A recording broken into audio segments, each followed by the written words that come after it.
Hey, what's up everyone? My name is Gary and welcome back. We are looking at domain number 3 today. Is this thing on? Is it even on? Oh, it is on. We are looking at domain number 3 today, and one of the things that I love about this domain that it makes me think about my childhood and my elementary experiences, my middle school experiences, high school, all the way up until now. And if you take a look at these images, you can just kind of see how I've kind of evolved over time. And you can make some assumptions, you can make some observations about who I was during that time, why did I change, and just how my experiences and my environment have influenced to basically who I am today. And I think that is so important as an educator to be teaching in the classroom, how students' multiple identities help them change into complex individuals. And that's basically what this domain is all about. It's about to go.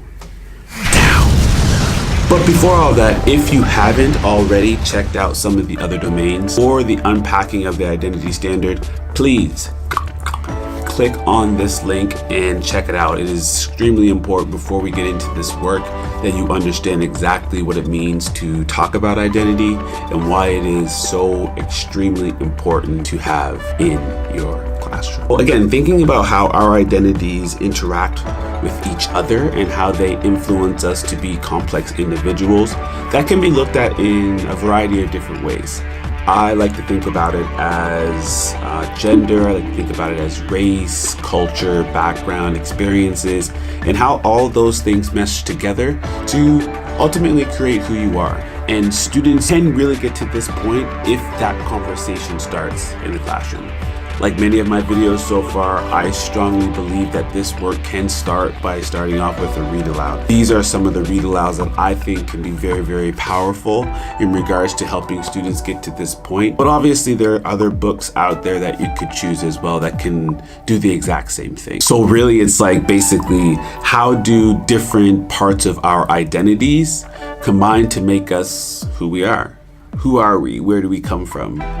Thinking about how we figure out what these identities are and why these identities kind of are us, that journey is just as important because it makes us kind of unpack who we are. Identity is extremely important, but how we figure out our identity is just as important, if not more, because it allows us to, again, really dissect where we come from, how we got there, and all of the amazing aspects of who we are in this world or all of the communities that we belong to. Something you can do to really just hit home this domain is have students select one of those social identity groups and really understand how it influences them in their identity.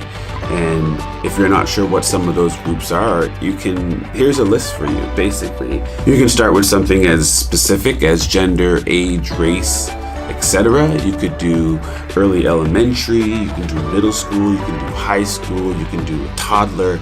All of those are different groups. The goal of this is to encourage students to consider their identities and how identities are more or less keenly felt in different social contexts. Yeah, I was reading that off of the notes there. Whatever. I think it's important when we're doing this work that we are constantly talking about privilege, mainly because I feel like most groups that we belong to have some sort of privilege wrapped up in them, to a lesser context for certain people, but it's extremely important that we are starting to talk about this language because privilege is a huge part of who we are. As myself, for example, being an educator, being a teacher, teaching internationally, being a male, an athlete. Yeah, that's right. I played college basketball. All of those things are extremely important, and understanding how those things can lead to successes just based on who you are and where you come from and just how you were born is important. And students need to start thinking about those things right away. An example can be a student who speaks English as their first language.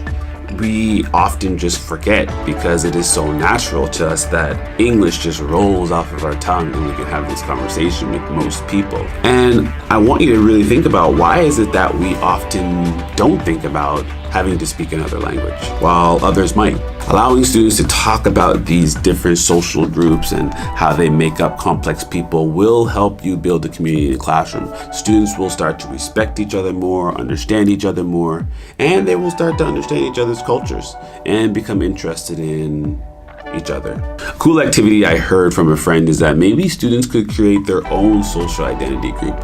They could create their own race and they can develop what that race looks like. Have students compare and contrast why they decided to have their race or culture look a specific way, and have a conversation about it, have some dialogue about it. You can have them create this through Minecraft, you can have students create this through posters, they can do it through a handwritten letter, they can do it through an essay. Having students create their own race is a fascinating idea. I love this because it will surely show what students value, what they believe in, and ultimately where they come from as well. Another very simple activity you can use is an identity wheel. I'll put the link below so you can grab it, you can use it with your students, and basically it is a wheel about identity. Check it out. I leave the link below to a Google Doc. You can use it as much as you want to. Very simple concept, easy to use through elementary, middle school, and high school. All in all, I think it's extremely important that your library represents your students in the classroom. This work is going to allow students to see themselves more, make connections and brainstorm ideas of who they are and where they come from. And have students, again, talk to parents, talk to grandparents, talk to friends just about who they are and why it's important for them to express the love of community and culture and race and having that dialogue with each other. That's another domain. Down, smashed, crashed, out of the way for this week. Hopefully you come back and check this out again. I'm really just trying to figure out this thing. I don't know if this is helpful to you. If it is, press the like button. If it's not, give me a thumbs down. I love criticism. Well, I don't know if I love criticism, but I kind of do. It helps me, it makes me grow. But what I would love for you to do is comment below on how I can make this video more beneficial to you. If you're interested in following me along on this journey, please subscribe. And until next time, I'm out. Peace.